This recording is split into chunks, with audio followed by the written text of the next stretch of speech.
everyone, I'm Lindsey the Librarian here with a special edition of the Book Report.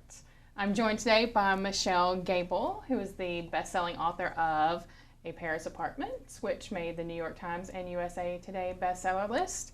And her new book, I'll See You in Paris, came out in February.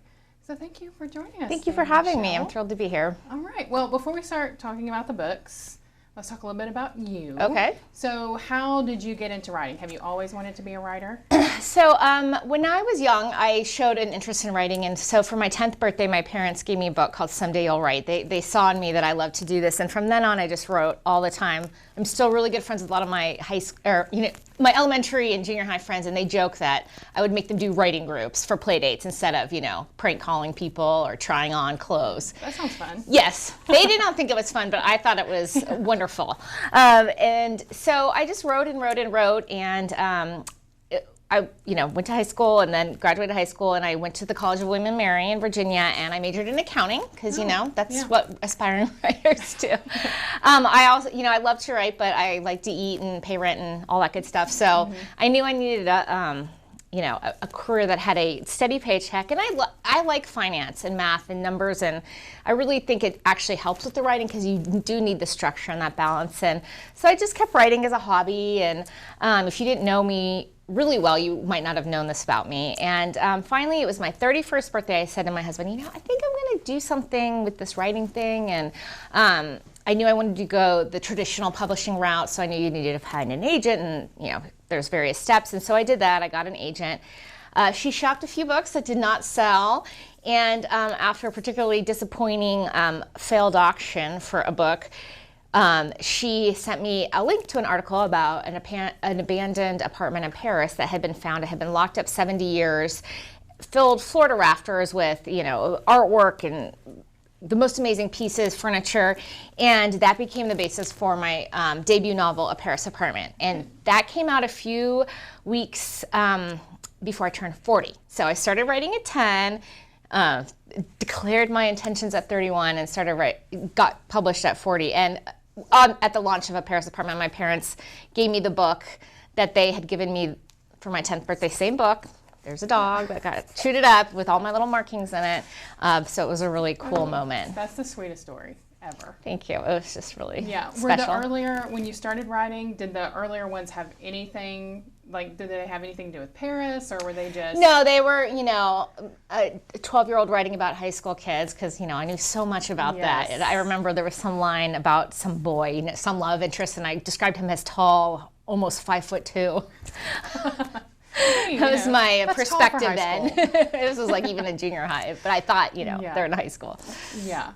Well, good. That's exciting. So you still work in finance? I'm on a leave right now, so they've been very generous to let me kind of take leaves when my books come out. So how do you find time to write with working, having another career, and then also a family? Yes, whenever I can. So, I can sneak in 5 minutes here, 10 minutes there. I have a schedule of when, and really, if you write 1,000 words a day, and a book is 100,000 words, it's 3 months that you can write a book. And I can write 1,000 words in an hour. Now, they might not be wonderful words, but at least you need to have something to edit it, right? You can't edit air.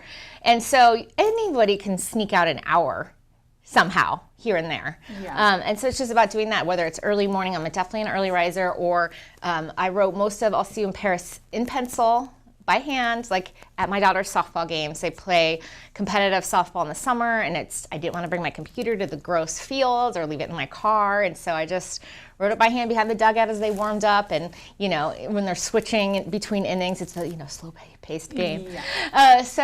It just kind of where I can get the time. Yeah, well, more power to you. I mean, that's a lot. 1,000 words in an hour sounds insane. So when you start writing, I know you talked about the inspiration for A Paris Apartment was the article, which was a fascinating real life story. Yes. And then we'll talk about the real life story that was I'll See You in Paris. But how, with the writing process, you write in the car, but then how do you plot? Because both of these have pretty complicated structures. Yeah, especially the second book with multiple timelines, multiple time it's happening in, not timelines, I guess, but time periods. Yeah. That's the word I'm looking for. And people. And, yes, and yeah. people. So how do you plot all of that out? I do plot it on index cards, and I kind of know generally, okay, 60 scenes, you know, the first turning point has to be at 15, the second at 45, and then you wrap up. That Now, sounds like such an accountant way to write a book. but to be fair, it's never just 60, right? So Yeah. that's kind of where I aim for. Then there's always more, and then it's different colors for the different time periods and people, so I can lay it out on my floor and kind of look at, see, okay, does this make sense, or is it like, you know, pages and pages of yellow, and then, you know, not as many pink. Of course, my cat, you know, lays on it, and then I can't do anything. But and it changes along the way, definitely. And some of the cards will literally be like, okay, you know, Annie needs to do something in this scene. You know, literally needs to do something. you know, so. But it just helps me to have a path, and even though it changes, it just helps me to know where I'm going, because then I'm not just staring at a blank page or wondering. And again, I need to make such efficient use of my time that I can't just be like, you know. I know it seems like the hardest part would be actually starting. Opening the file is absolutely, because you're like, oh, and then you can come up with excuses, right? Well, I only have 30 minutes, so I'm just going to go on Facebook and this and that, and it's so easy to do that. When really you can get quite a bit done in 30 minutes, and not only that, you're kind of getting the momentum going, which is sort of that intangible. Yeah, sounds like me at the gym. Yeah. Like 30 minutes. Well, people, you know, I don't believe in writer's block. I think it's like what everybody else has. Like, I don't feel like doing that today. You know, I don't feel like working today. I don't feel like working out or whatever. You know, it's that. So you just got to overcut. That's what we all have that, you know. Yeah, so when you start the book and then you write it and plot it out and everything, how do you know when you're done with the book? When you get to a point where you're like, this is it?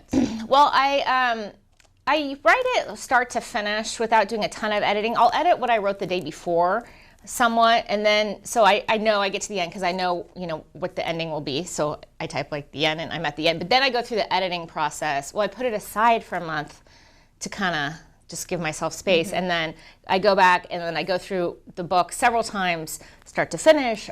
I'll go through, you know, one time period, I'll go through the other, start to finish. And I usually know I'm done editing when I'm constantly changing, like Annie to she to Annie, you know, like things that are not important, you know, when it's just you're changing like the pronouns or things like that, and you're like, okay, it's time to send this off to my editor and go from there. Yeah, and have you ever sent something off to your editor that you're like, I'm done with this, and then they get back to you and they're like, no? Well, they always have an editorial letter, so you know you're always expecting that, especially, I mean, for both of these and this one where, you know, I sold it on an idea in a couple of pages, so they literally hadn't read any of it. So you're expecting. No, actually, the editorial letter wasn't as bad as I thought. Oh, and one other thing I do when I'm editing is I read the whole thing out loud, start to finish, and it's super annoying to my family, but you can kind of pick up on things that don't sound right or kind of are clunky. So yeah, I'll send her the manuscript, and then it's usually a while before I hear back because, you know, they have so many projects they're working on, and apparently I'm like the only writer that turns things in on a deadline. So she's like, I'll deal with you in a few months. So I turn it in, and I usually do more research at that point just to kind of see if there's something I'm missing or something that could enhance, you know, it wouldn't be a major overhaul at that point unless the editor thought it needed an overhaul, but just kind of something that might enhance the story because I know I'll get another chance. When I turn in that first manuscript and it feels done, I know that she will have comments. So even if, you know, it's not perfect at that point, I know I'll have another shot at it when it comes back. So both, you know, it was a huge editorial letter for this one, which was funny because they'd already read it and bought it. And then for this one, it wasn't so bad. And then for my third book, which is done being edited, it will be out next year, it was like 3 sentences in an email. It wasn't even a full letter. So I felt really good about that. But I also knew inherently when I turned that one in, I felt like it was, and my editor says I turn in really clean manuscripts, but I knew from that one, like, I'm like, she can't have much to say about that, you know, because I felt pretty complete at that point. Yeah. So with this one, you say wrote this one on contract. So what was different of the process of writing a Paris apartment as opposed to writing on contract with a deadline and all of that? I mean, I like deadlines. I'm good with those. And so it's nice to have the security that you know the book's good. It's not your agent sending it out and everyone rejecting you, which I've done for 5 years. So Paris Apartment was like all the other books. I wrote the whole thing. She sent it out, and I just expected rejections. And finally, you know, St. Martin's Press bought it.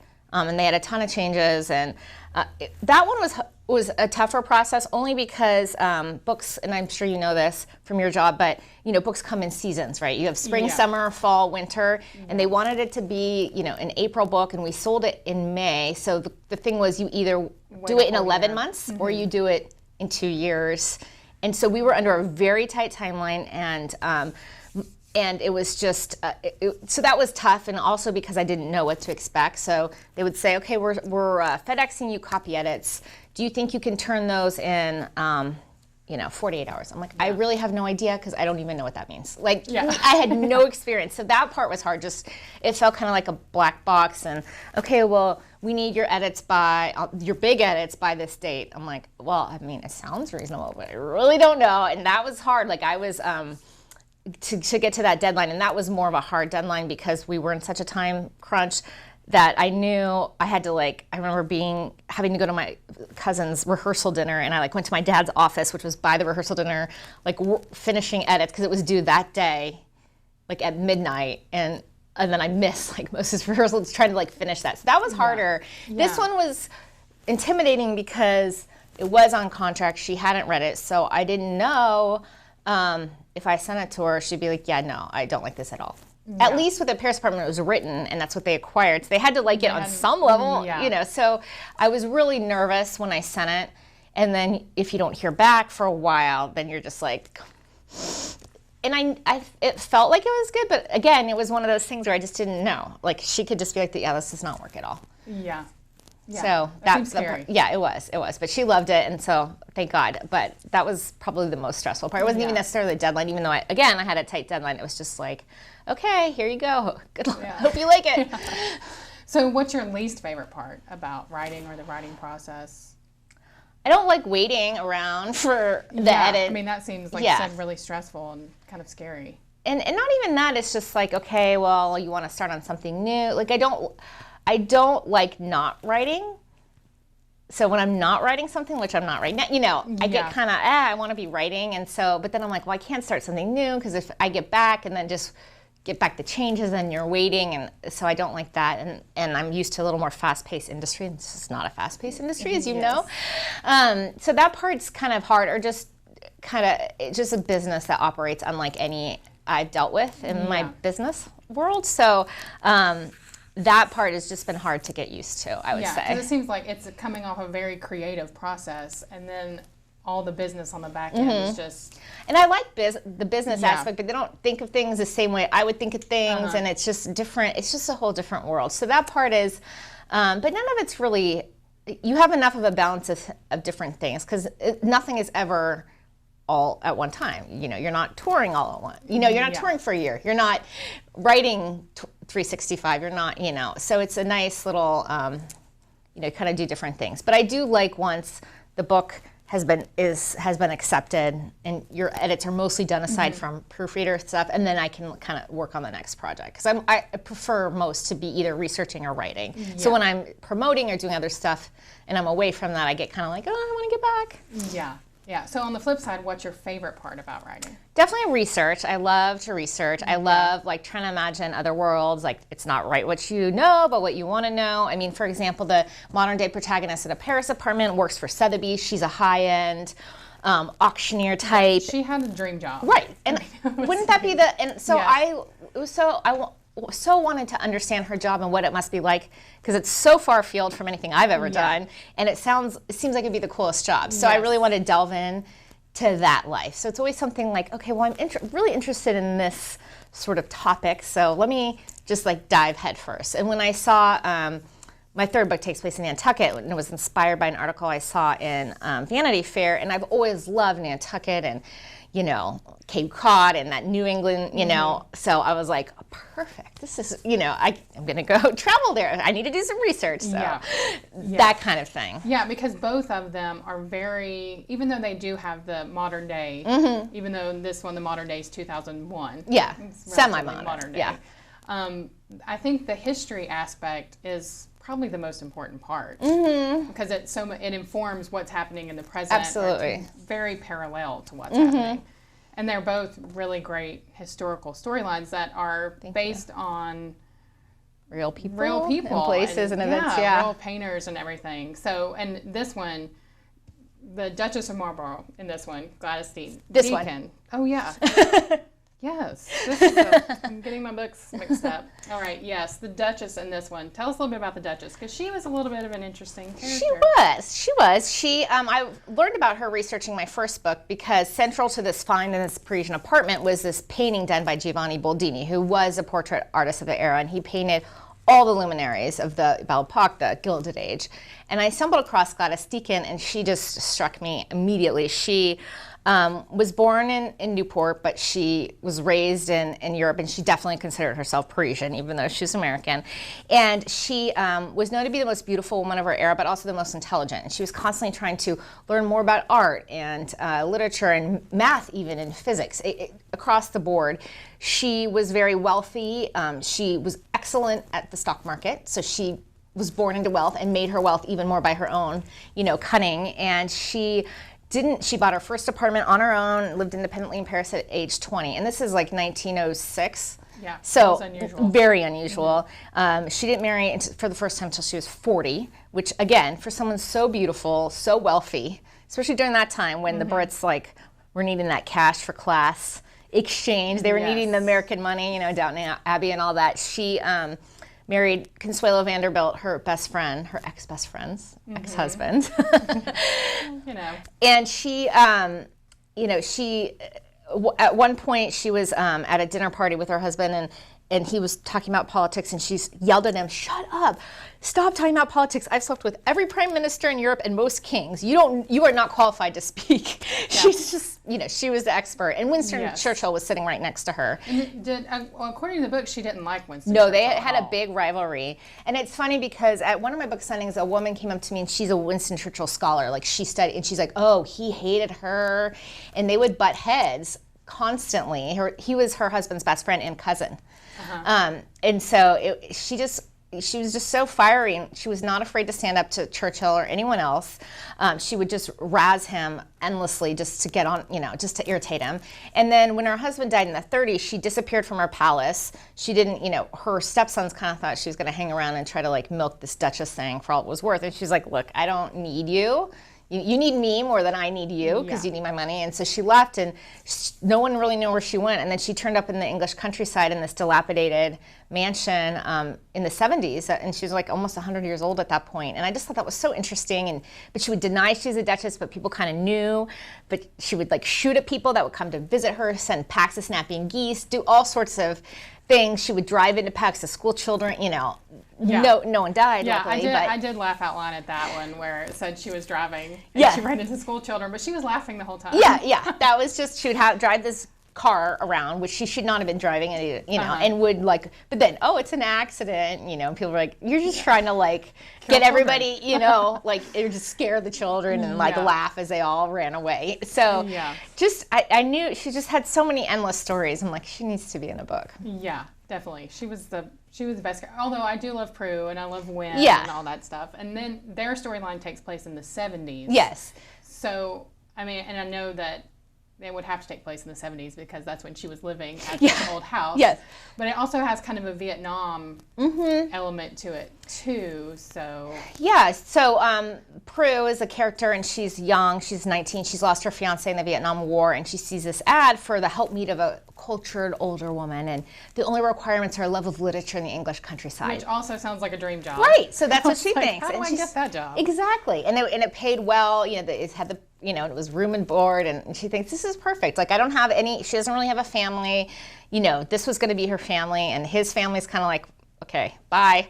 And so she takes this job, but she shows up, and the woman who runs into school children and has guns is there, acting every bit her crazy self. But is she really crazy, or was she guarding something? Is up for debate. And so she comes and she arrives at this falling down place, and this is not at all what she expected. The woman is very educated, but cultured, maybe not. She has the culture, but she does not act like it. And then a young man comes to town. Well, she thinks he's old. He's in his 30s, but according to write the biography of the Duchess. Yes. It's kind of his last shot at being a writer, and he's just been fascinated with her for various reasons since he was a young boy. So this is kind of going to be his thing, and they're trying to uncover whether it's really her, although they kind of know, but getting her to admit it, and then uncovering her past and all her little secrets, and her paths went so many different directions, kind of trying to tie it all together. Yeah, it was fascinating. Like I said, I loved that book. I mean, I loved both of them. Thank you. But I like I'll See You in Paris. Thank you. And so both of these have to do with Paris. Mm-hmm. So, and you said your earlier stuff probably didn't have to do with Paris. And so why Paris? Well, why not? No. Yeah, why not? It's a great. Yeah. I mean, I love the city so much. I've been there quite a bit for my day job, and it was my agent. She sent me the article about a Paris apartment, and it did take place in Paris. So it was not. Yes, But well, yeah, obviously that one has to take place in Paris. So she sent it to me because. And it was funny because I just sent an article she didn't really say why she sent it to me. She just thought this was a good fit for me. And she has 35 clients. She really could have sent it to anyone, so I'm very grateful. As I say in the acknowledgments of that book wouldn't even exist if not for her. And but this journalist I interviewed, that interviewed me a few weeks back, was the first one to kind of point out, well, probably if not for your day job, like she never would have sent that article to you because she knew I traveled there quite a bit. And so even if she wasn't saying, oh, Michelle goes there, I'll send it to her, like, it could be subconsciously even that she made the connection, like, oh, this would be perfect for Michelle. So and then for the second book, a lot of it takes place in England, but I did want to give that nod to, because Gladys considered herself Parisian. Yeah. Very much. She, lived in many different countries, but always kind of said she only felt at home in Paris. I knew everything needed to conclude there, and then like, I'll see you in Paris. One character says that to another character, and it's just kind of a nod to Gladys's, what she felt was her home. Yeah, I think it definitely, like I said, with the first one, it has to take place in Paris because of Paris apartment, and then the other one because of Gladys Deacon. But I think that Paris, for the modern day, or for the 70s Prue, and then also for April in a Paris, I think Paris symbolizes kind of like their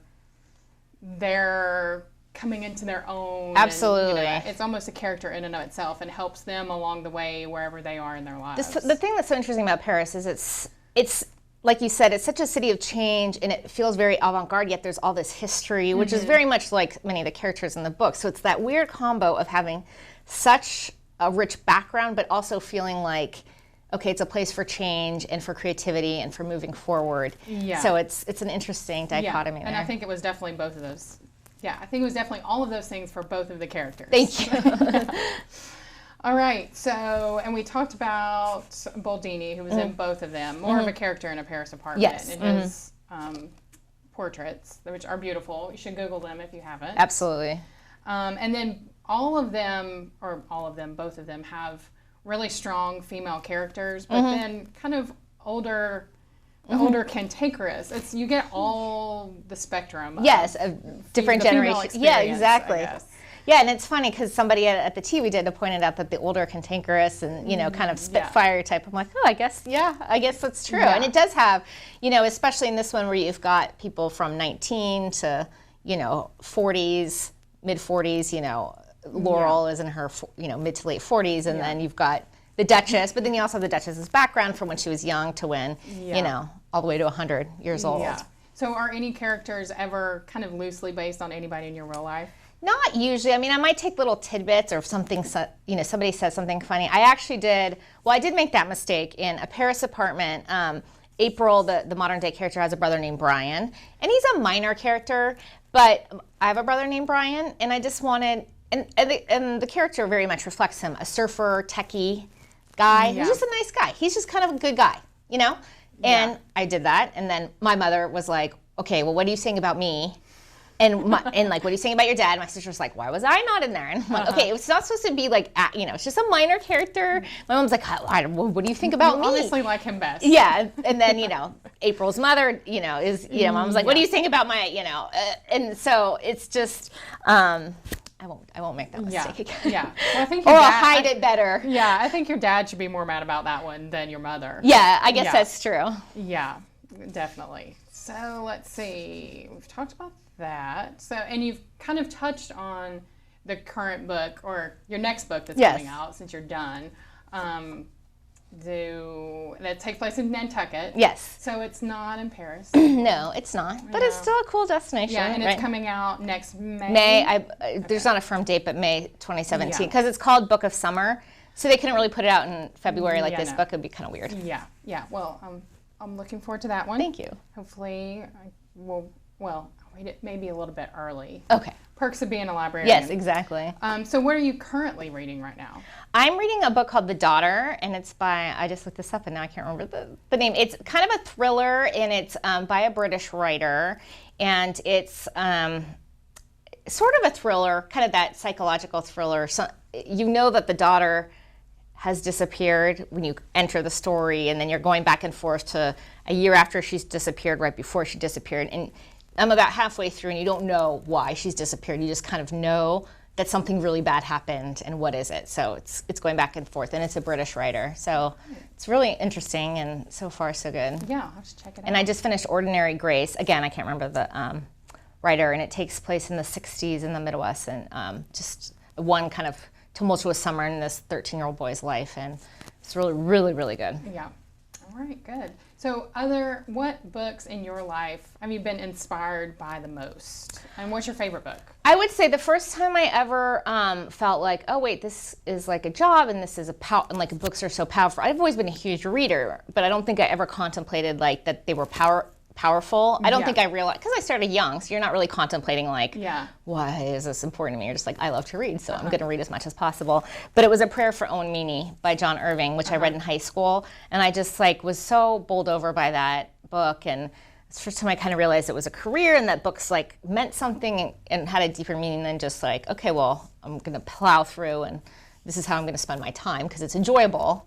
You know, I think it was the first time I made that connection about why books are important. Yeah. Well, good. And were you a library visitor when yes, you were young? I was very much. I was that kid that would go and check out the max number and then have to go back the next day. And the summer reading programs, I won quite often. My mom saved all my medals from my victories. I'm not competitive or anything. Yeah, no. So, yeah, I was just always been, that smile you walk in. Yes. I can just. Well, I'm biased, but yes. I know. You get to smell it every day. Lucky you. Yeah.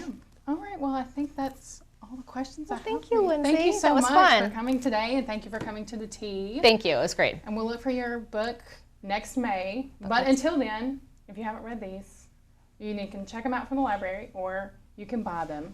But do Park Road Books, not Amazon. You want to yes, support independent small business. Yes. So, and if your library doesn't have them, you can ask them to order. Yeah, well, we have them. I know that you guys do. But yeah, we have them. Probably an ebook also. And I know we have this one in audio because I listened to the audiobook, and it was very good also. Oh, was it? Okay. Yeah, it was kind of different trying to figure out the voices and the story. Oh, yeah, that would be hard. But it was good. I liked it a lot. So that will be it for the book report today. Thank you again, Michelle Gable, and we'll look for a book next May.